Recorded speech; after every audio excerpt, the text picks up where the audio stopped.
After 8 years, the Prime Minister is not worth the cost or the crime. The previous Conservative government reduced car thefts with common-sense policies like tougher penalties for repeat offenders. The Prime Minister changed that and gave car thieves easy bail and house arrest. Under Conservatives, car thefts down by 50%. Under Liberals, car thefts up by 34%. And now he's being told at his fancy summit that his policies are the problem.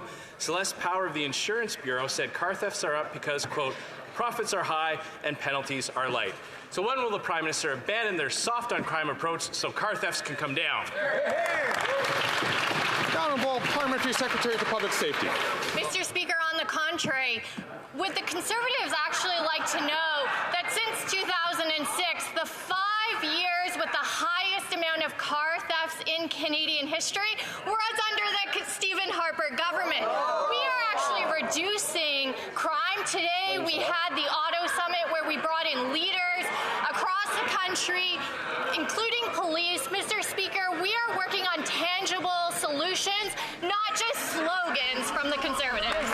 That's why you guys brought in The Honourable Member from Regina Capel. Those were the first 5 years we inherited from a previous soft-on-crime Liberal government, Mr. Speaker. But it's not just crime that this government's policy is making worse. On April 1st, the Prime Minister is going to drive up grocery prices again with another hike to his carbon tax. And the impact on this affects Canadians every step of the way from farm to fork. Keith Warrener, professor at the University of Guelph, said 44% of growers are operating at a loss presently, and 3/4 have difficulty offsetting production cost increases. Instead of driving grocery prices up even higher, why doesn't he cancel his plan to hike the carbon tax? Those are shocking The Honourable Minister for Innovation. Mr. Speaker, we will take no lessons from the Conservative who have no plan, Mr. Speaker. I guess their plan is to ask Jenny, Mr. Speaker. But on this side of the House, Mr. Speaker, we have a plan to make grocery to stabilize price in this country, Mr. Speaker. It's called competition, Mr. Speaker. Canadians at home understand that. They are the only one who are blocking the further reform we want to put, Mr. Speaker, because Canadians understand that we want stabilized price, we want more choice, we want more competition. On this side, we'll fight for Canadians at every step of the way. The Honourable Member from Regina Capel. You would think that they would have thrown those talking points out after this week when we learned, Mr. Speaker, all the relationships between Liberal staff and Loblaws, like Brian Topp and Don Guy, both who collect checks from Loblaws, and last year they met twice with the PM's Director of Policy. Or like Taya Backett, the in-house lobbyist at Loblaws. She used to have an office in the PMO. You could run a superstore with all the staff over there that have relationships with Loblaws. When will the Prime Minister realize it's not Conservative volunteers driving up grocery prices, it's the carbon tax, stupid! Coming out swinging. Oh, hold on.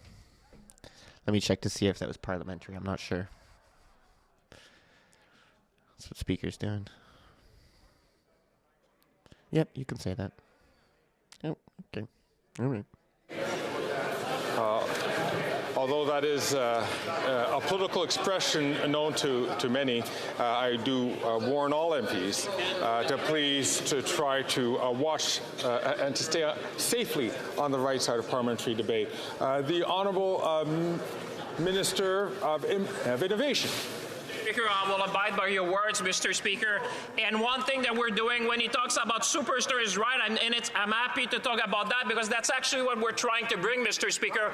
We're trying to bring more competition. I've been in touch with foreign grocers to bring more competition, to bring more options for Canadians. And people are watching at home, they understand, and on this side of the House, Mr. Speaker, we have a plan. We are working for Canadians. On this side, they have no plan, and the only plan we've seen is to ask Jenny, Mr. Speaker. We'll continue to work for Canadians at every step of the way. The Honourable Member for Louis Saint Laurent. He's so French. Thank you, Mr. Speaker. After 8 years of this Liberal government, the housing crisis is hitting Canadians hard. For example, in Quebec, the average rent has gone up by 19% over 1 year, and it will take twice as long to pay off a mortgage and up to 25 years to save up a down payment. That's what Canadians are facing. After 8 years of this Liberal government, Yet this government is very good at photo ops. When will they instead work that hard on building housing?